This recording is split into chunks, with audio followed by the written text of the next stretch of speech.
shocking new report in the Jeffrey Epstein saga reveals the convicted sex offender paid the college tuition of the kids of the former Virgin Islands First Lady, Cecile de Jong.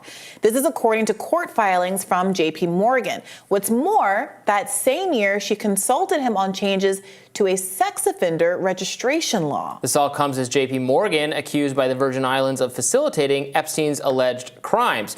Additionally, there's some very interesting reporting. Stacey Plaskett, who's the delegate for the Virgin Islands to U.S. Congress, if her name is reminiscent to you, viewers who are hearing this, that's because she was the one who really grilled Schellenberger and Taibbi when so-called journalists. Yeah. Then she subsequently sent that letter when one of the acronyms had been flipped, and it didn't really fundamentally change anything about the Twitter files, but saying that, oh, because you perjured yourself, that's a crime and you could face 5 years in jail, that kind of thing. Taking this really weird posturing on the information the Twitter files had uncovered. Mm-hmm. So, I'm not exactly a fan of what she was going for there, but she is the delegate for the Virgin Islands.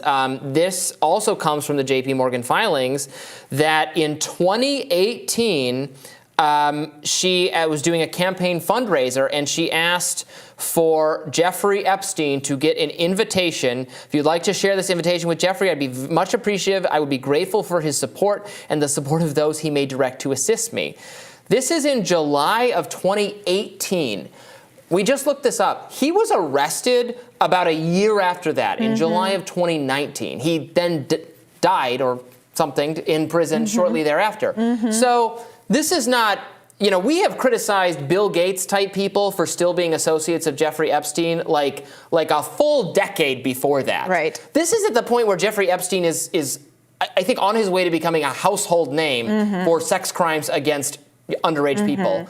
And she is hitting him up for money. She is proactive. It's not even that he showed up and then offered her money. She proactively says, make sure he comes to my fundraiser.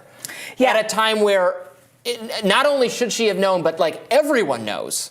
That's crazy. I think it's not a good look. Now, she says that she subsequently donated those donations to various charities and didn't hold on to the money. I do think, to your point, the fact of her willingness not just to take money from him, but also to solicit money from him many years, a decade after he was first arrested and did time for sex crimes is questionable in and of itself, particularly from someone who has, chosen to mount a moral high horse from time to time with respect to legitimate journalism, the likes of which Matt Taibbi and the rest were doing. This is connections to Epstein that are so much more recent. I want to underscore this, so much more recent than any of the other people that we have criticized for having ties to Epstein. The college president, Bill Gates, the Clintons, Noam Chomsky, all of that was not nearly as recent as this. Yeah. This was a year before he dies in prison. Yeah, I mean,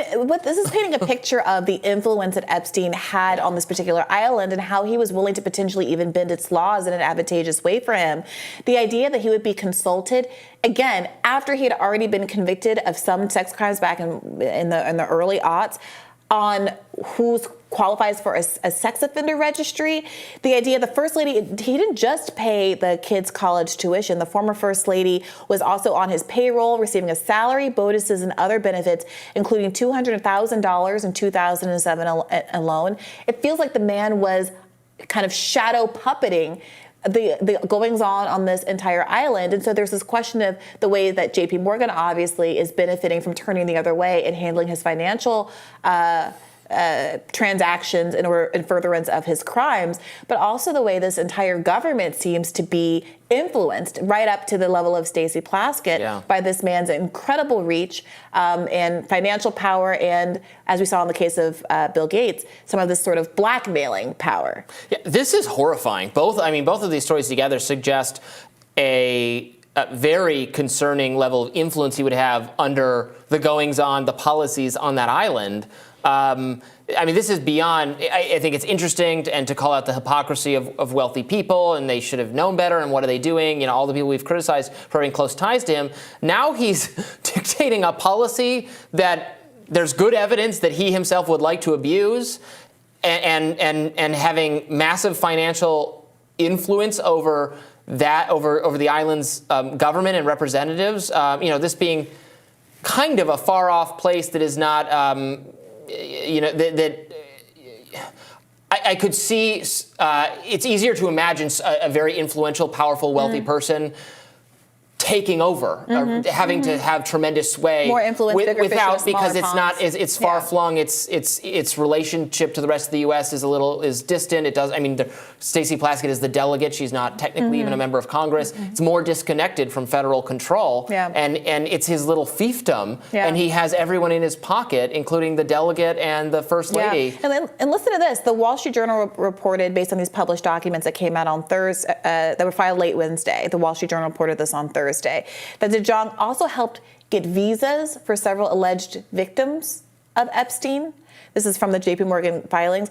She connected one woman to a local immigration lawyer and worked to get others student visas by arranging special classes for them at the University of the Virgin Islands. This is according to the bank.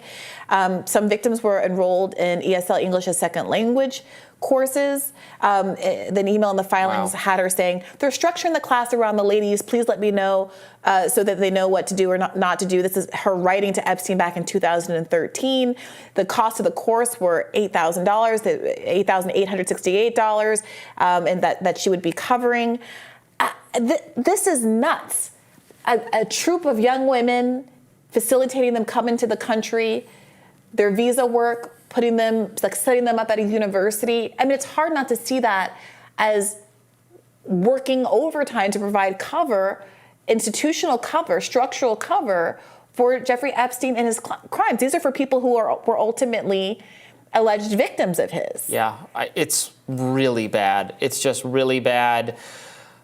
It makes me glad this lawsuit is going forward. There's clearly a lot that's in the public interest to learn about his dealings through this manner, but the entire government, JP Morgan, with respect specifically to the situation in the Virgin Islands, seems very corrupt and actively dangerous to young women. Yeah. Now, it's worth noting that apparently, you heard me say that some of those disclosures, it's coming out of JP Morgan's testimony. The accusation from the Virgin Islands is, the prosecutors, is that he's trying to deflect attention from the JP Morgan, the bank is trying to deflect blame from their own role in this. I think it's worth noting for the general public, however, that there's a lot of blame to go around. And simply because there were these political figures in the Virgin Islands who were also facilitating Jeffrey Epstein's crimes, allegedly, it doesn't mean that JP Morgan isn't off the hook.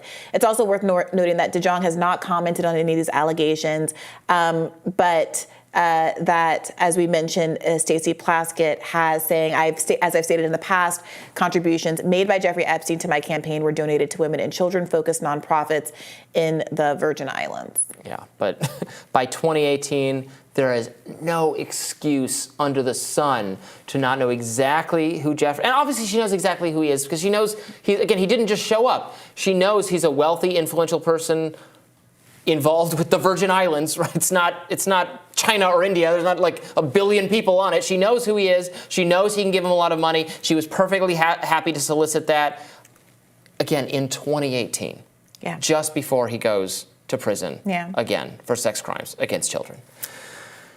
Astonishing. Yeah. All right, well, we'll continue to follow this story and have more rising for you right after this.